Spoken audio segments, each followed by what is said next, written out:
Sonko bàyyil di ma tëkku doo yàlla. da nga ni yonent yàlla Muhammad sallallahu alayhi wa sallam mooy sa référence. yonent bi daawul tëkku kenn. yonent bi da daan jàngale ak di xamle waaye daawul tëkku kenn.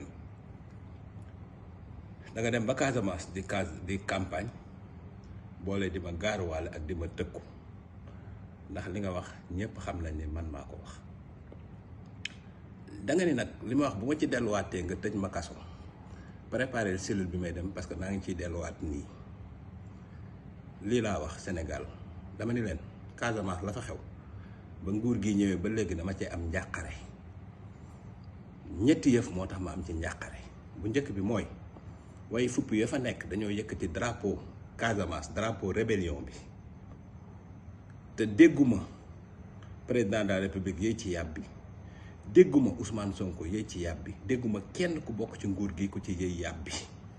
loolu mosul am Sénégal. beneen bi ci topp mu am jigéenu tubaab bu dëkkul ci réew mi bind livre di wax ni Casamance dafa war a am indépendance dégguma Ousmane Sonko yéey ci yàbbi dégguma keneen ku bokk ci nguur gi yéey ci yàbbi. il a fallu man ma def émission wax ni livre bi kenn waru koo def dédicace bi Sénégal te ndaw si fixé woon na datu dédicace Sénégal ba ñëpp xam ko kenn waxu ci dara. il a fallu ma dénoncé ko pour que ñu mujj annuler dédicace ba daal di dootul amati ba pare daal di tere pour ñu jaay livre bi Sénégal. ma ne loolu njàqare la ci man ndax livre bu mel noonu kenn mosoo xalaat bind ko ci suufu Macky Sall wala Ablaye Wade. beneen bi ci topp ma ne général Kandé nga xam ni moom moo duma way fipp yi ba indiwaat jàmm ci Casamance nguur gi ñëw ñu yóbbu ko Inde affecté ko ma ne loolu njàqare la ci man. mais bu fekkee nag Ousmane Sonko loolu tax nga ni man da nga war a tëj kaso demal ci Google wala YouTube nga bind affectation général Kandé nga xool intellectuel Sénégal yi liñ ci wax xam man dama ne damaa am njàqare rek waaye demal Google wala YouTube nga def affectation général Kandé nga xool intellectuel maanaam boo may tëj tey di nga tëj au moins 200 wala 300 intellectuels sénégalais yoo xam ne la ñu wax man jàll na bu baax li ma wax. mais sa tëkku yi dafay wane rek singali bi nga ma singali tey leer na naññ ni. bi nga may yóbboo 2 jours garde à vue ñi lay waxal naan du yow tey leer na naññ ni danga ma singali te li nga bëgg taxaw ci temm mooy dugal ma kaso.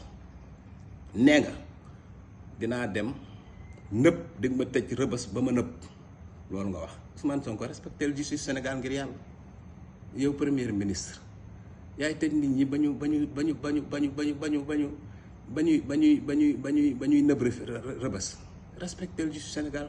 justice Sénégal ay magistrat yu am valeur ñoo fa nekk ay nit ñu baax ñoo xam ne école bi nga génne lañ génne xam nga ëppale woo leen dara nga taxaw yow en tant que premier ministre naan yaay dama ku ko def da ngay dem prison mel ni yaay tëj nit ñi te loolu mooy liggéey bi nga xam ne justice Sénégal moo ko war a def respecter justice Sénégal ngir yàlla.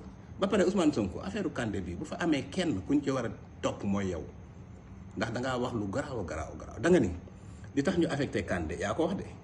dafa am rapport boo fi fekk boo xam ne nii la nga wax ni moo nekk ci rapport ba sax man sañu ma koo waxaat parce que li nga wax ni moo nekk ci loolu moo garaaw pour kaaraange Sénégal xam nga da nga ni man li may wax li la ci metti mooy day laal li may wax man non seulement laalal kaaraange Sénégal day défendre armée bi waaye yow li nga wax loolu moo laal kaaraange Sénégal moo tax li nga wax ni moo nekk ci rapport ba man du ma ko nettali mais bu fekkee ni kenn lañ war a topp ci yëf yi mooy yow parce que rapport boobu au minimum. secret de défense moo ko protégé yow nga ñëw la ca nekk nga ni ko tell ci penc mi voilà donc jërëjëf.